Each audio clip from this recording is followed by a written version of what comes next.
ఎందుకంటే రెగ్యులర్గా మెడిటేట్ చేస్తున్నారు కాబట్టి నాకు చెప్పాలి. చెప్పండి, రెగ్యులర్గా వచ్చేవాళ్ళు చెప్పండి, శేఖర్ కాకుండా. ఈరోజు ధ్యాన వాక్యం ఏంటంటే, లాస్ట్ ఫ్రైడే ఏం ధ్యానించారు?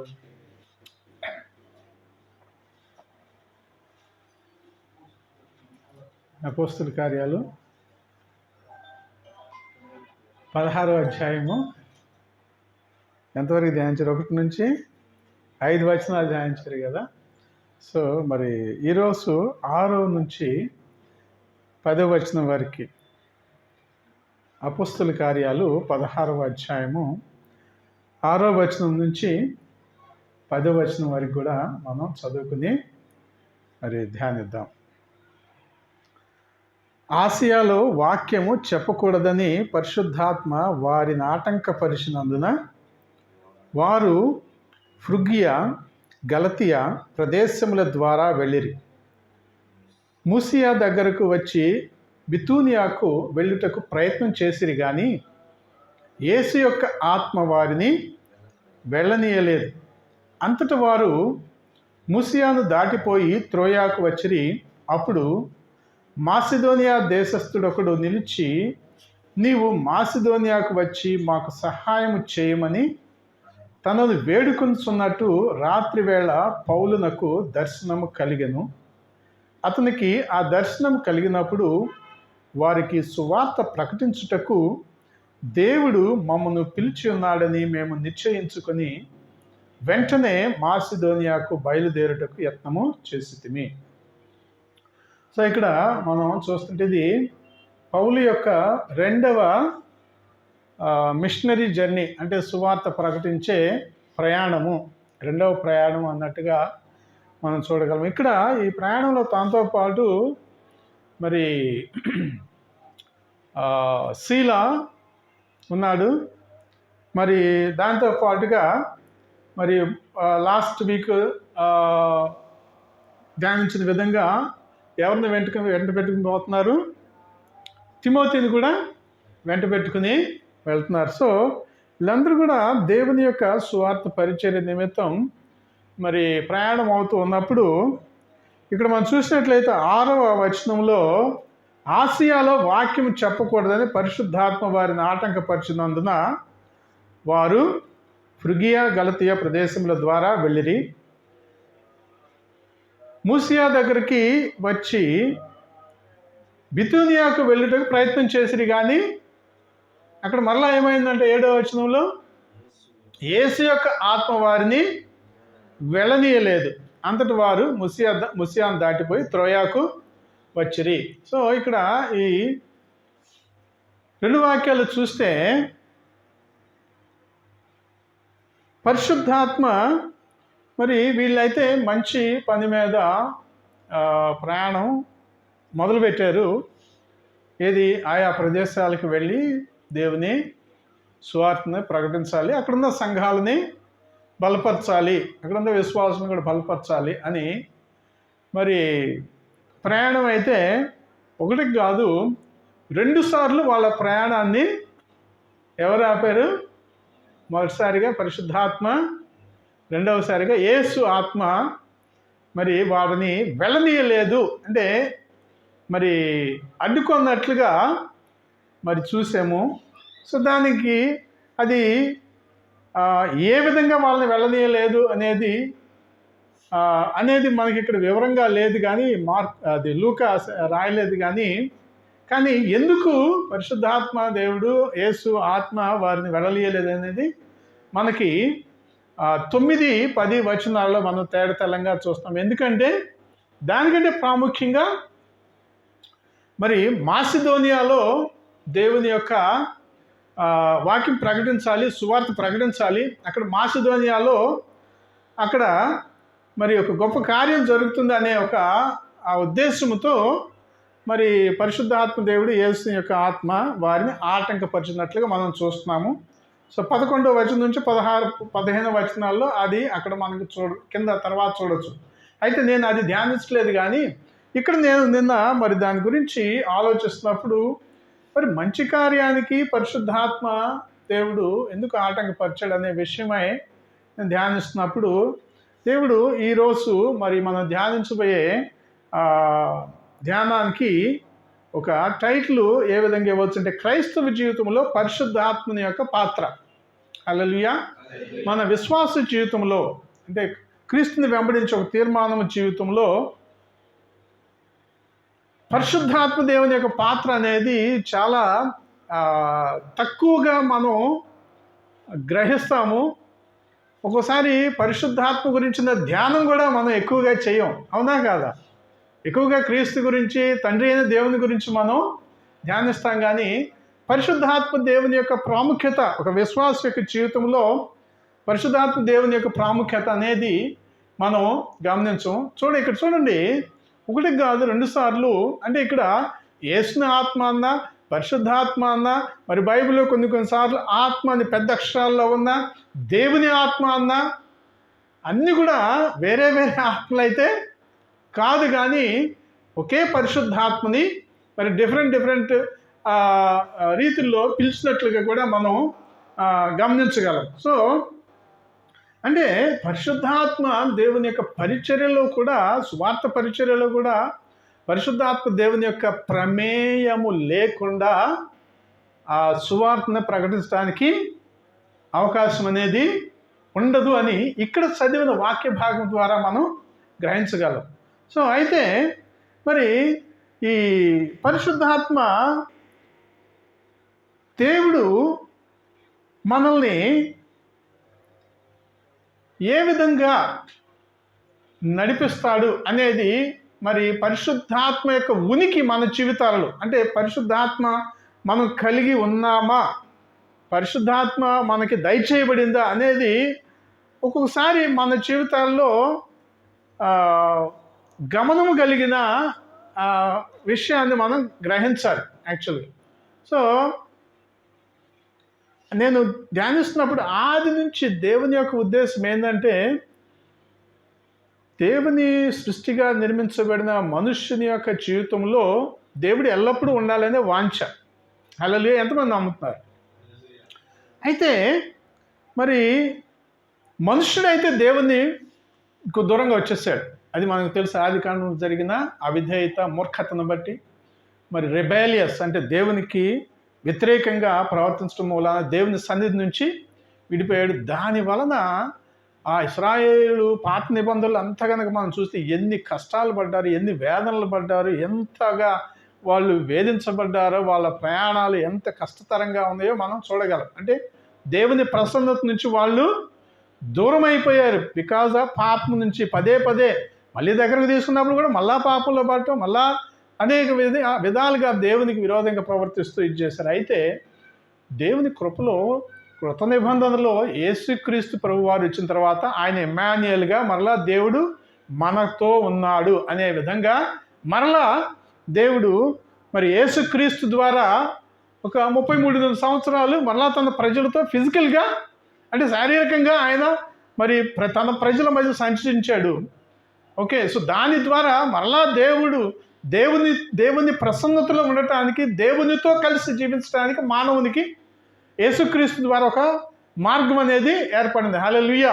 ఎంత సంతోషకరం. అయితే మరి యేసుక్రీస్తు ప్రభువారు తన యొక్క వచ్చిన తండ్రి అయిన దేవుని యొక్క పనిని ముగించుకుని, అంటే రక్షణను ఆయన సమస్త మానవ కోటికి కూడా ఒక మార్గాన్ని చూపి తన యొక్క మరణ పునరుద్ధానాల ద్వారా మనిషికి అంటే లోకానికి ఒక నిత్యజీవ మార్గాన్ని, రక్షణను చూపించి ఆయన పని ముగించి వెళ్ళిపోయేటప్పుడు మరి ఆయన ఆ దేవుని యొక్క ఉద్దేశం ఏంటంటే, ఆయన ఫిజికల్గా లేకపోయినా కూడా మరలా మనుష్యులని ఆ విధంగా అనాథలుగా ఉండకుండా వీరితో ఎల్లప్పుడూ కూడా ఉండాలి అనే ఒక వాంఛతో యేసుక్రీస్తు ద్వారా ఆయన మరి తండ్రి అయిన దేవుడు పరిశుద్ధాత్మని మనకి, పరిశుద్ధాత్మ దేవుడిని తన ప్రజలతో ఎల్లప్పుడూ ఉండుటకు అనుగ్రహించాడు. ఇది ఎంతమందికి మనం గమనం కలిగి ఉన్నామనేదే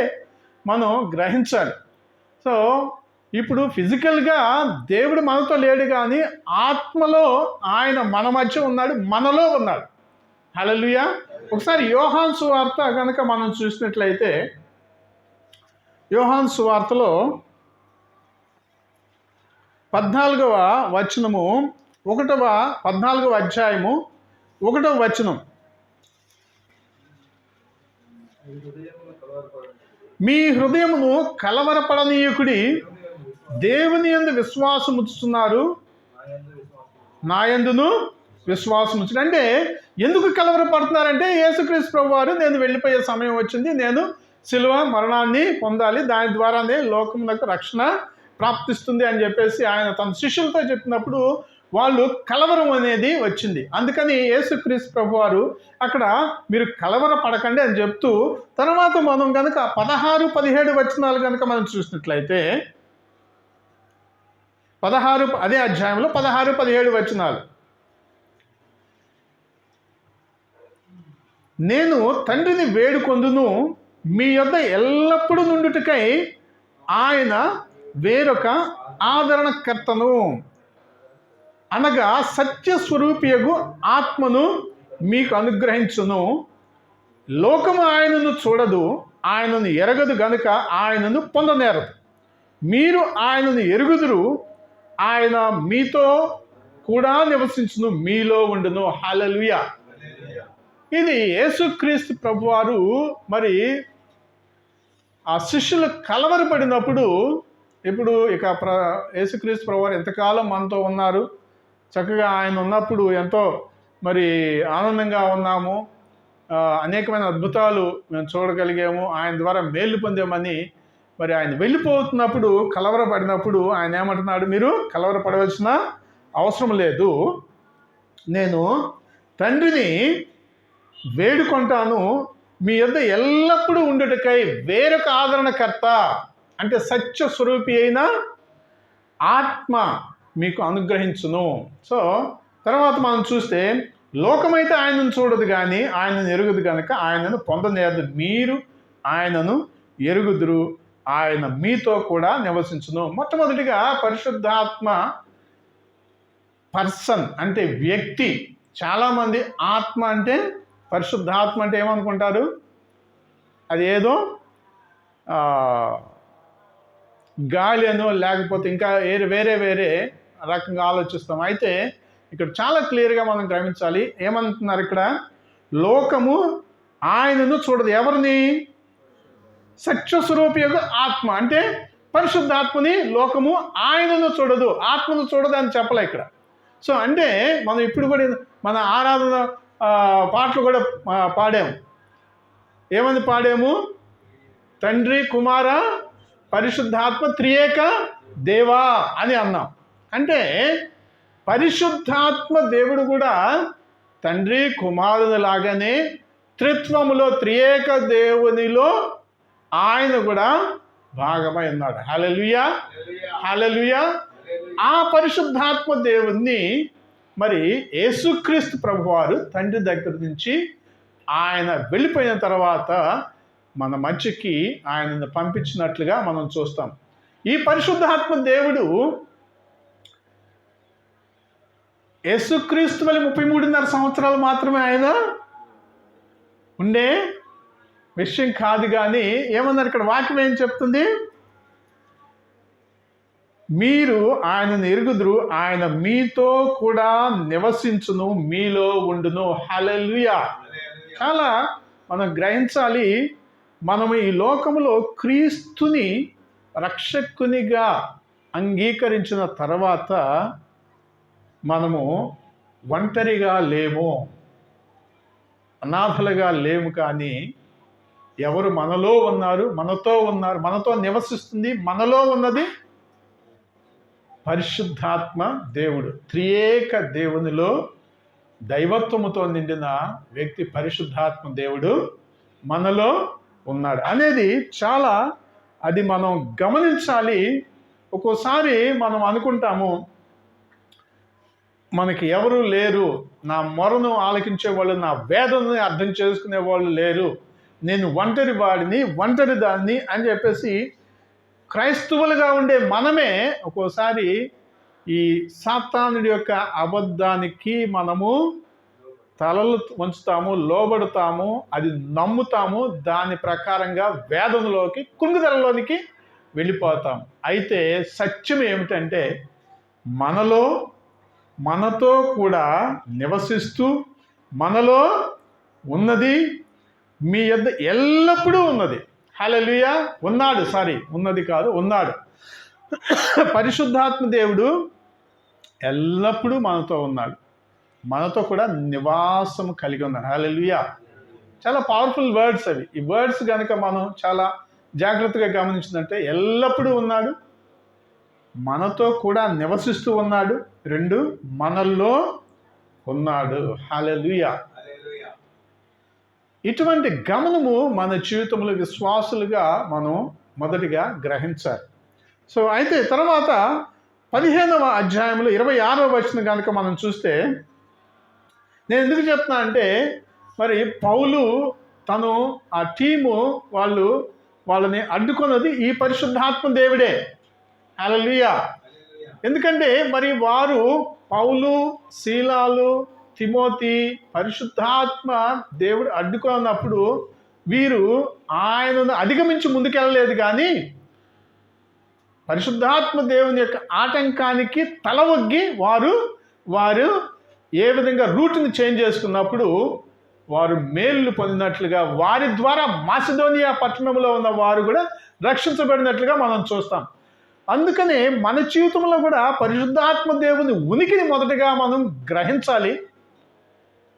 ఆ పరిశుద్ధాత్మ దేవుడు ఉనికిని గ్రహించినట్లయితే, ఆ గమనం కలిగి ఉన్నట్లయితే, తప్పనిసరిగా ఏ విధంగా పౌలుని, శీలాలని, తిమోతిని ఎక్కడికి వెళ్ళాలో, ఎక్కడికి వెళ్ళకూడదో, ఎటువైపుకు పోవాలో, ఎటువైపు పోకూడదో ఆపేయడం, ఆ విధంగా మన జీవిత గమనంలో కూడా, మన విశ్వాస జీవితంలో కూడా ఆయన ఉనికిని గనక మనం గుర్తుపెట్టుకొని ఆయనపై ఆధారపడి కనుక మనం జీవిస్తే, మనం ఎటు పోకూడదు, ఎటు పోవాలో, ఎక్కడికి వెళ్ళాలో, ఏమి చేయాలో, ఏమి చేయకూడదో పరిశుద్ధాత్మ దేవుడు మనకి డైరెక్షన్స్, అంటే మనకి ఆ పోయే మార్గాన్ని ఆయన చూపిస్తాడు. హల్లెలూయా. ఆయన మాటకి విధేయత చూపించినప్పుడు మన జీవితంలో మేలు మనము అనుభవిస్తాం. సో 15వ అధ్యాయం 26వ వచనంలో మనం ఏం చూస్తున్నాము?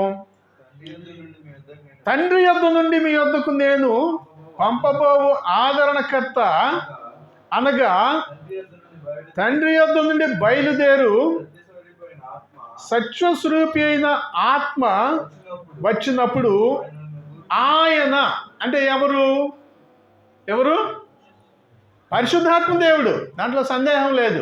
అగైన్ ఇక్కడ పదే పరిశుద్ధాత్మ అంటే ఒక ఏదో గాలి కానీ లేకపోతే ఒక ఆత్మ ఇది కాదు, కానీ దేవుడు, ఆయన త్రియేక దేవునిలో వ్యక్తి అయి ఉన్నాడు. హల్లెలూయా. హల్లెలూయా. సో ఆయన ఎవరిని గూర్చి? నన్ను గూర్చి అంటే యేసుక్రీస్తుని గురించి ఆయనే చెప్తున్నాడు. ఇది ఆయనకి స్వతహాగా శిష్యులకి వివరిస్తాడు అన్నమాట. తండ్రి యొద్ద నుండి బయలుదేరి సత్యస్వరూపి అయిన ఆత్మ వచ్చినప్పుడు ఆయన నన్ను గూర్చి సాక్ష్యమిచ్చును. హల్లెలూయా. ఎవరిని గూర్చి సాక్ష్యం ఇస్తాడు? యేసుక్రీస్తుని గూర్చి సాక్ష్యము ఇస్తాడు. సో ఇది మన జీవితాలలో మరి పరిశుద్ధాత్మని కలిగి ఉన్న ఆ యొక్క తలంపు గనక మనం కలిగి ఉన్నాము అనే కాన్షియస్, అంటే ఆ ఉద్దేశము లేకపోతే ఆ నమ్మకము, మన వెరీ గుడ్ స్పృహ, ఆ స్పృహలో ఉన్నప్పుడు నేను ఒంటరిగా లేను. పదే మనం జ్ఞాపకం చేసుకోవాలి. నాలో పరిశుద్ధాత్మ నాతో ఉన్నాడు, నాలో నివసిస్తూ ఉన్నాడు, ఎల్లప్పుడూ ఉన్నాడు. హల్లెలూయా. మిడ్ నైట్ కూడా ఆయన మనతో ఉన్నాడు. హల్లెలూయా. హల్లెలూయా. ఎటువంటి భయాందోళనకు గురి అయిన పరిస్థితుల్లో గడాంధకారపు లోయల్లో సంచరించినప్పుడు కూడా ఆయన మనతో ఉన్నాడు. హల్లెలూయా.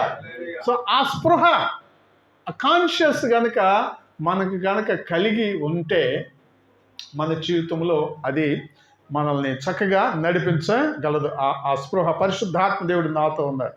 సో 16వ అధ్యాయంలో, అంటే యోహాను సువార్త 16వ అధ్యాయంలో ఇంకా ఈ పరిశుద్ధాత్మ దేవుని ద్వారా మనం ఏమి పొందుతున్నామనేది మనం చూడగలము. 16వ అధ్యాయము 7-8 వచనాలు. అయితే నేను మీతో సత్యము చెప్పుచున్నాను. ఎవరు చెప్తుంది ఇది? యేసుక్రీస్తు ప్రభువారు ఎవరితో చెప్తున్నారు? శిష్యులతో చెప్తున్నాడా? ఏం చెప్తున్నాడు? సత్యం చెప్తున్నాడు. హల్లెలూయా. నేను వెళ్ళిపోవటం వలన మీకు ప్రయోజనకరం. హల్లెలూయా. నేను వెళ్ళని ఎడల ఆదరణకర్త మీ యొద్దకు రాడు. నేను వెళ్ళిన ఎడల ఆయనను మీ యొద్దకు పంపుదును. ఆయన వచ్చి పాపమును గూర్చియు నీతిని గూర్చియు తీర్పును గూర్చియు లోకమును ఒప్పుకొన చేయను. హల్లెలూయా. పరిశుద్ధాత్మ ఆయన ఏం చేస్తాడనేది యేసుక్రీస్తు ప్రభువారు క్లియర్గా చెప్తున్నారు. ఆయన వచ్చినప్పుడు పాపమును గూర్చియు నీతిని గూర్చియు తీర్పును గూర్చి లోకమును ఒప్పుకొన చేయను. హల్లెలూయా. మనము దేవుని యొక్క సువార్తను లోకానికి ప్రకటించినప్పుడు పరిశుద్ధాత్మ మనలో ఉండి సువార్తను మన ద్వారా లోకానికంటే వస్తు ప్రపంచానికి కాదు, మన బంధువులకో మన స్నేహితులకో పనిచేసే స్థలములో ఉన్న మన సహ ఉద్యోగికో లేకపోతే మనకి ఎవరన్నా ఎదురైనప్పుడు వాళ్ళ ఇబ్బందులు ఉన్నప్పుడు వాళ్ళకి యేసుక్రీస్తు గురించిన సువార్తను ప్రకటించినప్పుడు పరిశుద్ధాత్మ దేవుడు ఆ స్వార్థ ద్వారా వారిలో పాపమును గూర్చి తీర్పును గూర్చి ఇంకేమని ఉంది, నీతిని గూర్చి తీర్పును గూర్చి ఒప్పుకొని చేస్తాడు. హల్లెలూయా. హల్లెలూయా. అంటే మన మాటలుగా లోకములో ఉన్న వారు పాపమును గూర్చి నీతిని గూర్చి తీర్పును గూర్చి ఒప్పుకొనలేరు. కానీ హల్లెలూయా మనం పరిశుద్ధాత్మ మనం ఎవరితో అయినా ఈ సువార్తను పంచుకునేటప్పుడు పరిశుద్ధాత్మ దేవుడా, నాలో ఉన్న పరిశుద్ధాత్మ దేవ, నా స్నేహితుడికి ఈ సమయంలో ఈ సువార్త 2 మాటలు చెప్పబోతున్నాను అనేది కనుక ఆ స్పృహను మనం తీసుకుని పరిశుద్ధాత్మ దేవుని ఆహ్వానించి మనలోనే ఉండాలి. కానీ ఆయన మనం పిలవకపోతే ఓ పక్కన పెట్టినట్టుగా ఉంటాం కదా. సో అందుకని పరిశుద్ధాత్మ దేవ ఈ సమయంలో ఈ సువార్తను ఈ వ్యక్తికి చెప్తున్నా అని చెప్పినప్పుడు పరిశుద్ధాత్మ దేవుడు వాళ్ళలో ఆ సువార్త ద్వారా ఆ గ్రహింపు తీసుకొస్తాడు. ఏ గ్రహింపు? నేను పాపిని, అయితే నీతి ఏమిటి? యేసుక్రీస్తు రక్తము ద్వారా కడగబడినప్పుడు నేను నీతిమంతునిగా మారుతున్నాను. సో లేకపోతే ఏమైంది? పాపము నీతిమంతుడిగా మారిపోతే ఏమైంది? తీర్పుకి గురి అవుతాను అనేది ఒప్పుకొన చేసేది పరిశుద్ధాత్మ దేవుడు. హల్లెలూయా. హల్లెలూయా. సో మనం ఎవరికైనా సువార్తను ప్రకటించేటప్పుడు కూడా మనలో నివసిస్తూ ఉన్న పరిశుద్ధాత్మ దేవుని యొక్క సహాయము తీసుకోవాలి. సో ఆ తర్వాత మనం కనుక చూసినట్లయితే 12-14 వచనాలు, అదే యోహాను సువార్త 12 నుంచి 14 వచనాలు కూడా మనం చదువుకున్నట్లయితే, నేను మీతో చెప్పవలసినవి ఇంకను అనేక సంగతులు కలవు కానీ ఇప్పుడు మీరు వాటిని సహింపలేరు. అయితే ఆయన అనగా సత్యస్వరూపియగు ఆత్మ వచ్చినప్పుడు మిమ్మును సర్వసత్యములోనికి నడిపించును. ఆయన తనంతట తానే ఏమియు బోధింపక వేటిని వినునో వాటిని బోధించి సంభవింపబోవు సంగతులను మీకు తెలియజేయును. హల్లెలూయా. చూడండి, ఇంతకు ముందు వాక్యంలోనేమో లోకాన్ని ఒప్పింప చేస్తాడు, అంటే మనం సువార్త చెప్పినప్పుడు పరిశుద్ధాత్మ దేవుడు. ఇప్పుడు మనకి ఆయన ఏ విధంగా సహకారిగా ఉంటాడో అనేది మనం చూస్తున్నాం. సత్వస్వరూపి అయిన ఆత్మ వచ్చినప్పుడు మిమ్మును అంటే ఎవరిని? నన్ను. హల్లెలూయా. చెప్పండి, నన్ను దేనిలోనికి నడిపిస్తారంట? ఆయన సర్వసత్యములోనికి నడిపిస్తారు. హల్లెలూయా. హల్లెలూయా. అక్కడ ఎందుకు యేసుక్రీస్తు ప్రభువారు ఆ విధంగా అన్నారంటే 12వ వచనంలో మొదట్లో చూసినట్లయితే నేను మీతో కూడా మీతో చెప్పవలసిన ఇంకా అనేక సంగతులు. హల్లెలూయా. అంటే యేసుక్రీస్తు ప్రభువారు చెప్పవలసిన ఇంకా అనేక సంగతులు ఉన్నవి.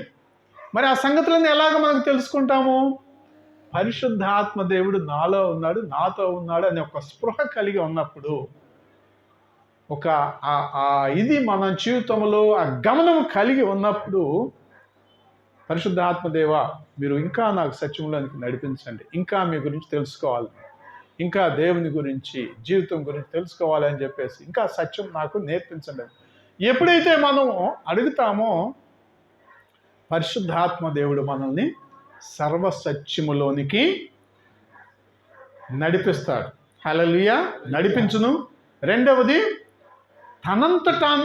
తానేమి బోధింపక వేటిని వినునో వాటిని బోధించి సంభవింపబో సంగతులను కూడా మీకు తెలియజే. హల్లెలూయా.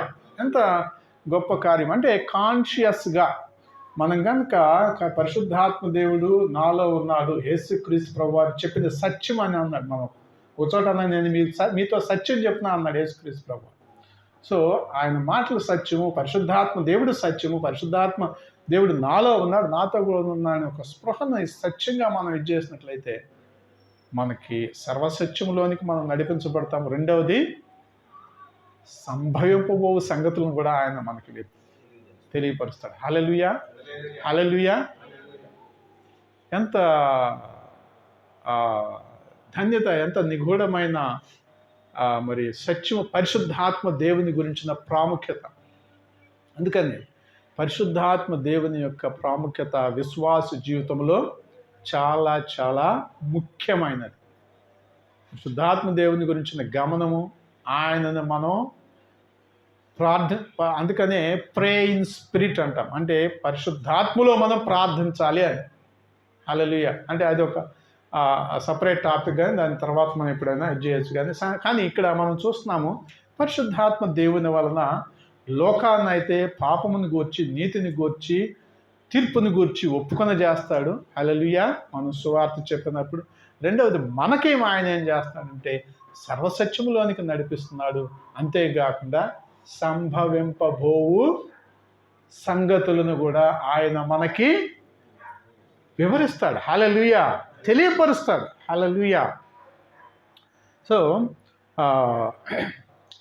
ఈ విధంగా పరిశుద్ధాత్మ దేవుడు మనలో ఉన్నాడు, ఆయన ద్వారా నేను ఈ విధమైన విషయాలని పొందగలను అనేది బలంగా మనం నమ్మాలి. హల్లెలూయా.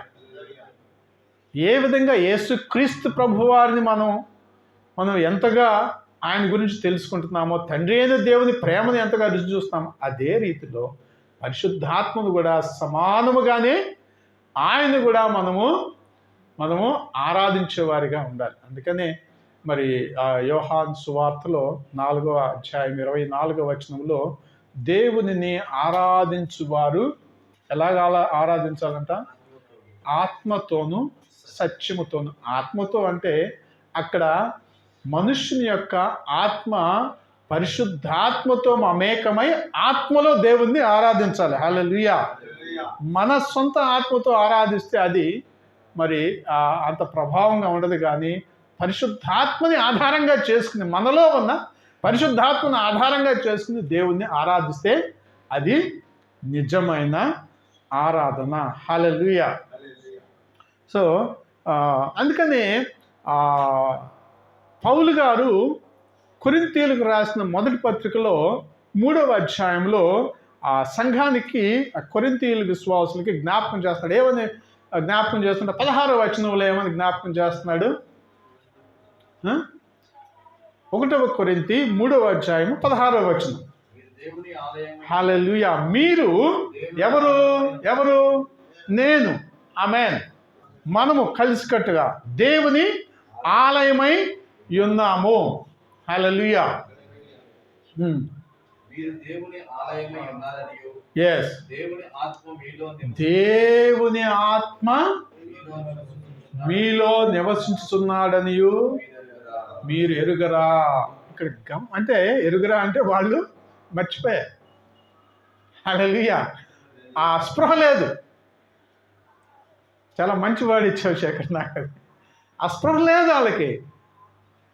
కొరింథీ సంఘము మరి అంత గొప్ప సంఘము, వాళ్ళకి మరి పౌలు గారు జ్ఞాపకం చేయాల్సి వస్తుంది అన్నమాట. మీరు దేవుని ఆలయం ఉన్నారు, మీలో దేవుని ఆత్మ అనగా పరిశుద్ధాత్మ నివసిస్తున్నాడు అని మీరు గుర్తులేదా మీకు అంటున్నారు. హల్లెలూయా. ఎందుకంటే వాళ్ళు దేవుని ఆలయాన్ని పాడు చేసుకుంటున్నారు. అనేకమైన గొడవల్లో ఒక్కోసారి ఆలయం అంటే వాళ్ళ దేహం కూడా ఆలయము. ఆ దేహాన్ని కూడా పిచ్చి పిచ్చి కార్యాలు చేస్తూ, అబద్ధాలు చెప్పుకుంటూ, వ్యభిచారం చేస్తూ, అక్కడ ఆ సంఘంలో జరిగిన కొన్ని కార్యాలు చూస్తే చాలా ఘోరంగా ఉంటాయి. అవన్నీ మీరు ఎందుకు చేస్తారంటే, వాళ్ళు ఎందుకు చేస్తారంటే విశ్వాసులే, కానీ ఎందుకు చేస్తున్నారు? వారిలో పరిశుద్ధాత్మ దేవుడు నివసిస్తున్నాడు అనే ఒక కాన్షియస్నెస్, అంటే ఒక స్పృహ అనేది లేదు. హల్లెలూయా. ప్రియులారా, ఇది ఒక హెచ్చరిక. అక్కడ పౌలు గారు కొరింథీ సంఘానికి రాసిన హెచ్చరిక. మనలో కూడా పరిశుద్ధాత్మ దేవుడు నాలో నివసిస్తూ ఉన్నాడు అనే ఒక స్పృహ కలిగి ఉండాలి. లేకపోతే మనం కూడా పాపములో పడిపోయే ప్రమాదం ఉంది. Hallelujah. Very dangerous, very dangerous. పరిశుద్ధాత్మ దేవుడు నాలో ఉన్నాడు.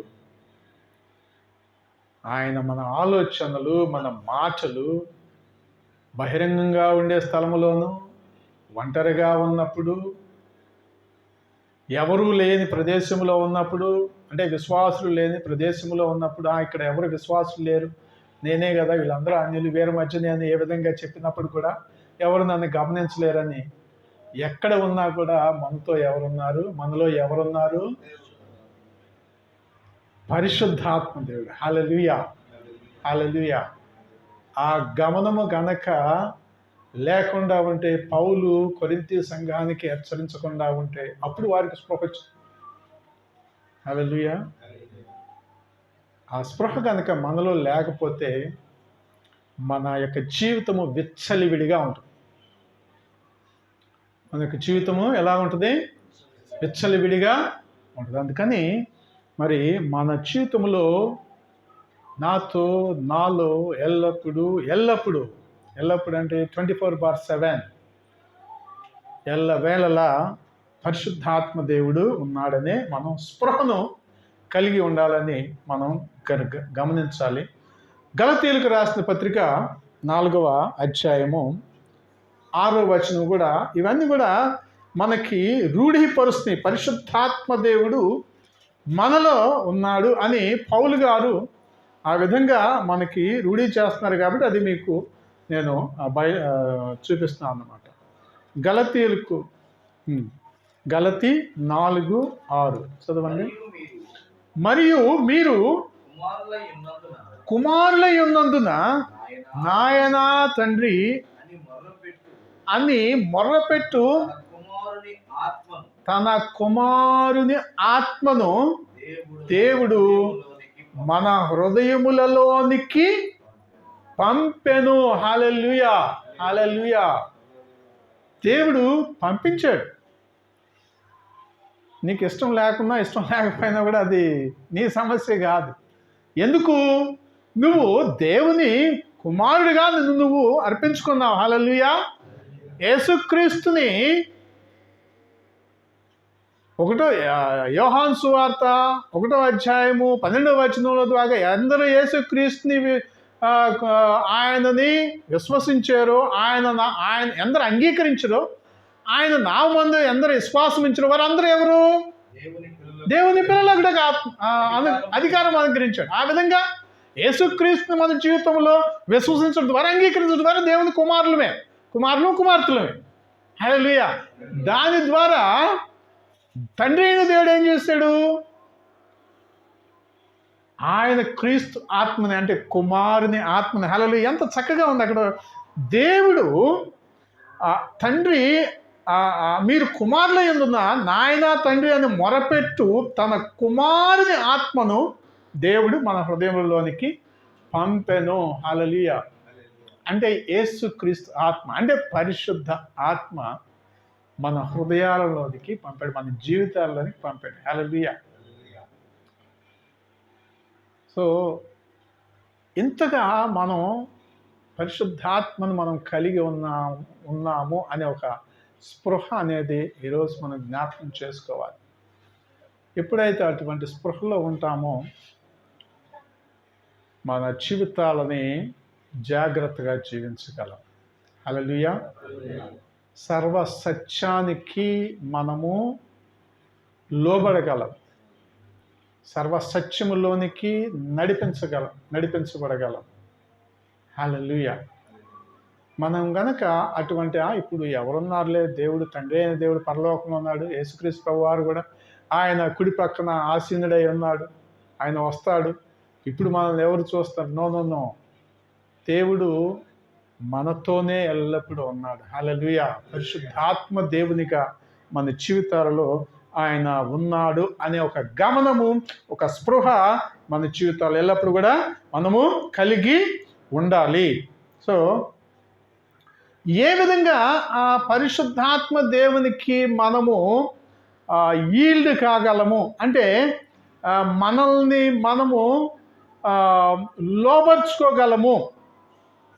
అర్థమైందా? పరిశుద్ధాత్మ అధికారానికి మనము ఏ విధంగా మనల్ని మనము అర్పించుకోగలం అనేది 2-3 వాక్యాలు చదివేసి మనం ముగించుకుందాము. రోమీయులకు రాసిన పత్రిక అపోస్తలుడైన పౌలు గారు రోమా సంఘానికి రాసిన పత్రికలో 8వ అధ్యాయంలో మనం కనుక కొన్ని విషయాలు మనం చూద్దాం. ఈ రోమీయులకు రాసిన పత్రిక 8వ అధ్యాయాన్ని దయచేసి చదవాలి అందరూ కూడా, మొత్తం అధ్యాయం మొత్తం కూడా. ఎందుకంటే ఒక సహోదరులు చెప్పారు, దైవజనులు, అది ఒక క్రిస్టియన్కి అది టెంప్లెట్ అంట, అంటే ఒక మోడల్ జీవితాన్ని చూపిస్తుంది అంట. అంటే ఒక క్రైస్తవుడు ఏ విధంగా జీవించాలి అనేది మోడల్ టెంప్లెట్ అనేది 8వ అధ్యాయం, రోమీయులకు రాసిన పత్రిక 8వ అధ్యాయం. సో దానిలో కొన్ని వచనాలు మనం చూద్దాము, పరిశుద్ధాత్మ దేవుని గురించిన విషయాలు మనం చూద్దాము. 5వ వచనం నుంచి 14వ వచనం వరకు మనం చూస్తున్నట్లయితే మనం నెమ్మదిగా చదువుకుంటూ మనం చూద్దాం.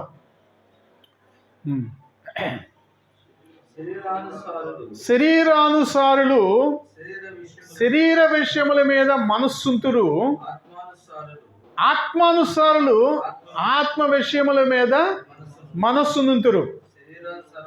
శరీరానుసారమైన మనస్సు మరణము, ఆత్మానుసారమైన మనస్సు జీవమును సమాధానమునై ఉన్నది. హల్లెలూయా. ఇప్పుడు మనము ఇంకా శరీరంలోనే ఉన్నాం. హల్లెలూయా. ఎస్, మనం దేవుని కుమారులుగా కుమార్తెలుగా పిలువబడుతున్నప్పుడు కూడా ఇంకా ఈ భూమి మీద ఎలాగున్నాము? ఈ గుడారంలోనే ఉన్నాము. శరీరం అనే గుడారంలోనే ఉన్నాము. అయితే దేవుని కుమారులమే. అయితే ఈ శరీరంలో ఉన్నాం కాబట్టి శరీరము కూడా మనల్ని తన వైపుకి లాగుతుంది. మీరు అది చెయ్యి, ఇది చెయ్యి, అక్కడికి పో, ఎక్కడికి పో, ఆ విధంగా మాట్లాడు, ఈ విధంగా మాట్లాడని చెప్పేసి శరీరానుసారమైన మనస్సు మనల్ని దేవుని కుమారుడు ఉన్నప్పటికి కూడా లాగుతుంది. అదే హెచ్చరిస్తున్నాడు అపోస్తలుడైన పౌలు, రోమీయులకు హెచ్చరికగా చేస్తున్నాడు. శరీరానుసారమైన మనస్సు దేనికి దారి తీస్తుందంట? మరణానికి దారి తీస్తుంది. ఆత్మానుసారమైన మనస్సు జీవమును సమాధానమైంది. హల్లెలూయా. ప్రియులారా, అదే సమయంలో మనకున్న ధన్యత ఏంటంటే ఆత్మ కూడా మనలో నివసిస్తున్నాడు. హల్లెలూయా. పరిశుద్ధాత్మ దేవుడు ఉన్నాడు కాబట్టి ఆయన కూడా మనల్ని శరీరం ఈ విధంగా లాగుతున్నప్పుడు ఆత్మ దేవుడు ఏం చెప్తాడా? పరిశుద్ధాత్మ దేవుడు ఏం చెప్తాడు? నువ్వు ఆ విధంగా మాట్లాడకూడదు, నువ్వు ఆ విధంగా ఆలోచించకూడదు, నువ్వు అటువైపు పోకూడదు, నువ్వు అక్కడికి పోకూడదు, ఇక్కడికి పోకూడదు అని ఆత్మ మనల్ని, మన మనస్సుని గద్దిస్తుంది, త్రోవ చూపిస్తుంది.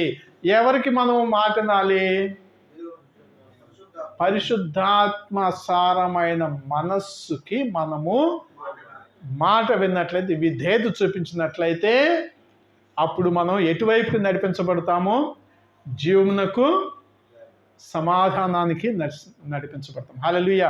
మనిషి సమాధానాన్ని కోల్పోతుంది, మనిషికి మరణం గురించిన భయం ఏర్పడుతుంది ఆత్మానుసారంగా జీవించినప్పుడే జరుగుతుంది.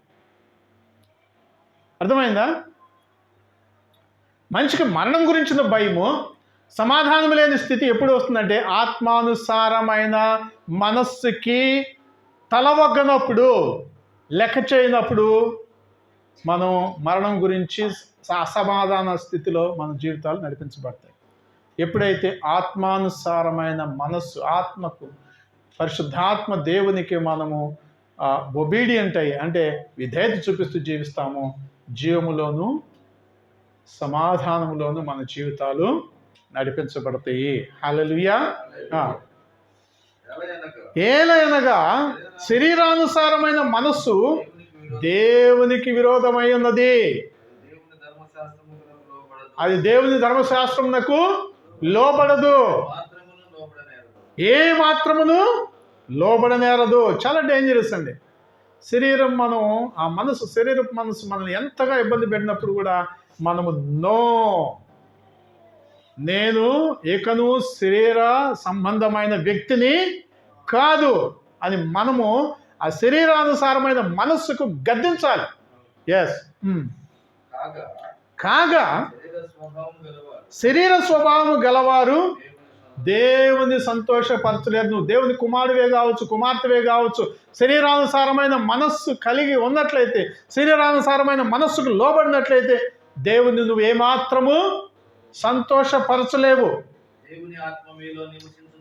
దేవుని ఆత్మ మీలో నివసించుచున్న ఎడల మీరు ఆత్మ స్వభావము గలవారే గాని శరీర స్వభావము గలవారు కారు. ఎవడైనను క్రీస్తు ఆత్మ లేనివాడైతే వాడు కాడు. హల్లెలూయా.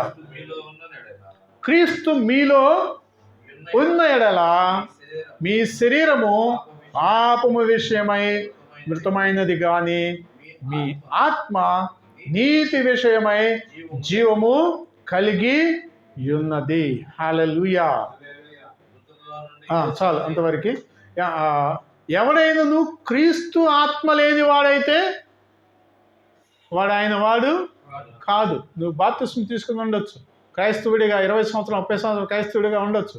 క్రీస్తు ఆత్మకి నువ్వు లోబడక నీ ఇష్టానుసారమైనగా జీవిస్తే నువ్వు క్రీస్తు ఆత్మ ఉన్నప్పుడు కూడా ఆత్మని సైలెంట్ చేసేస్తావు. నువ్వు క్రీస్తువాడు కాడు. క్రీస్తువాడు కాకపోతే ఇంకెవరు వాడివి? క్రీస్తుకి విరోధి ఎవరు? దుష్టుని వాడివి. హల్లెలూయా. చాలా డేంజరస్ స్టేట్మెంట్స్. బైబిల్ చాలా ఓ పక్కన చక్కగా మనల్ని ప్రేమిస్తుంది ఉంటే మనల్ని గద్దిస్తుంది కూడా ఉంటుంది వాక్యం, దేవుని సత్యమైన వాక్యం. హల్లెలూయా. సో మరి ఆత్మకు మనం విధేయత చేస్తే మనము క్రీస్తు వాడిని అవుతాము, లేకపోతే దయ్యపు వాడిని అవుతాము, దుష్టుడి వాడిని అవుతాం. హల్లెలూయా. ఓకే. 11వ వచనం. మృతులలో నుండి యేసుని లేపిన వాని ఆత్మ మీలో నివసించిన ఎడల, మృతులలో నుండి క్రీస్తు యేసును లేపిన వాడు చావునకు లోనైన మీ శరీరములను కూడా మీలో నివసించుచున్న తన ఆత్మ ద్వారా జీవింపజేయను. హల్లెలూయా. హల్లెలూయా. పిల్లరా, ఈ వాక్యంలో మనలో ఉన్న జీవం ఎందుకు స్ట్రగుల్ అవుతుంది సారి కనుక మనం గ్రహించినట్లయితే, మనం జీవం కలిగి ఉన్నాం కదా, ఆ జీవం ఎందుకు సంతోషంగా లేదు, అనేక రకాలుగా బాధింపులకు గురవుతుందంటే మనలో ఉన్న క్రీస్తు ఆత్మకి మనము విధేయత చూపించట్లేదు అని సింపుల్గా అర్థం చేసుకోవాలి. వేరియస్ డిసీజెస్ కావచ్చు, సమాధానం లేని పరిస్థితులు ఒకే రకంగా ఉంటాయి. ఇంకా కొన్ని అలవాట్లు మనం మార్చుకోలేని పరిస్థితుల్లో ఉన్నామంటే మనం క్రీస్తు ఆత్మకి మనం విధేయత చూపించట్లేదని ఒక సూచన. వెంటనే దాన్ని సరిదిద్దుకున్నట్లయితే జీవాన్ని సమృద్ధిగా మనం అనుభవించగలం. హల్లెలూయా. హల్లెలూయా. దేవుని ఆరోగ్యాన్ని సమృద్ధిగా మనం అనుభవించగలం. దేవుని సమాధానాన్ని సమృద్ధిగా అనుభవించగలం. ఎందుకంటే దేవుని ఆత్మ జీవము సమాధానమైనది. హల్లెలూయా, హల్లెలూయా.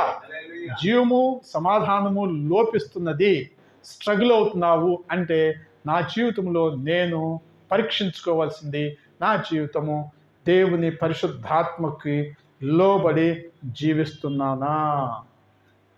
హల్లెలూయా.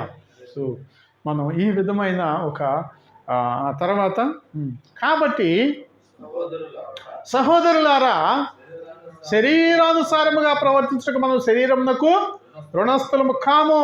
గుర్తించండి, మీరు శరీరానుసారముగా ప్రవర్తించిన ఎడల చావవలసిన వారయ్యుందురు గాని ఆత్మచేత, హల్లెలూయా, శరీర క్రియలను చంపిన ఎడల జీవించదురు. హల్లెలూయా. అంటే ఆత్మ ద్వారా శరీర క్రియలను చంపవచ్చు. హల్లెలూయా, హల్లెలూయా. నీ ద్వారా కుదరదు. హల్లెలూయా. ఎవరి ద్వారా కుదురుతుంది?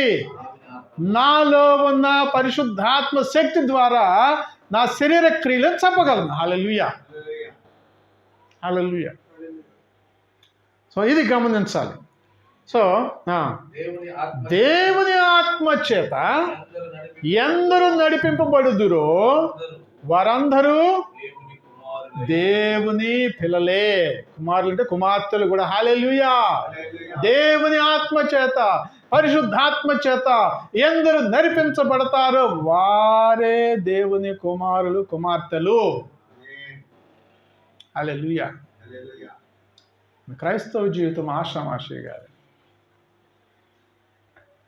హల్లెలూయా, హల్లెలూయా. సో మన జీవితాల్లో మరి ఈ విధమైన పరిశుద్ధాత్మ యొక్క కాన్షియస్ అంటే ఆ స్పృహలో మనం జీవించే వారిగా ఉండాలి. అలనాడు మరి పౌలు ఆ పరిశుద్ధాత్మ చేత నడిపించబడినప్పుడు, పరిశుద్ధాత్మ నడిపింపుకు వారు విధేయత చూపించినప్పుడు వారు గొప్ప గొప్ప కార్యాలు చేశారు. మన జీవిత మార్గములో కూడా మనం కూడా ఒక ప్రయాణంలో ఉన్నాం. హల్లెలూయా. మన జీవితం కూడా ఒక సువార్త మార్గమే. మనమే ఒక సువార్త. హల్లెలూయా. మన జీవితమే ఒక సువార్త. మన జీవితంలో మరి పరిశుద్ధాత్మ దేవుడు ఈ సువార్త మార్గం అనేది చక్కగా ఆయన చిత్తానుసారముగా మనం నడిపించుకుంటూ పోతే అనేక మందికి మనం ఆశీర్వాదకరంగా ఉంటాం. హల్లెలూయా. అనేక మందిని దేవునిలోనికి నడిపించడానికి దేవుడు మనల్ని ఒక పాత్రగా, ఒక వాహనంగా దేవుడు మనల్ని ఉపయోగించుకుంటాడు. హల్లెలూయా, హల్లెలూయా. సో ఆ విధంగా పరిశుద్ధాత్మ దేవుని గురించిన స్పృహ కలిగి జాగ్రత్తగా మన జీవితాల్ని జీవించుటకు మనం ప్రయత్నిద్దాం. పరిశుద్ధాత్మ దేవుడు దానికి సహాయం చేస్తాడు. అటువంటి కృప దేవుడు మనకి ఎల్లప్పుడూ అనుగ్రహించున్నాడు, ఇంకా అనుగ్రహిస్తాడు. దేవుని నామకే మహిమ ఘనత ప్రభావం చెల్లును గాక.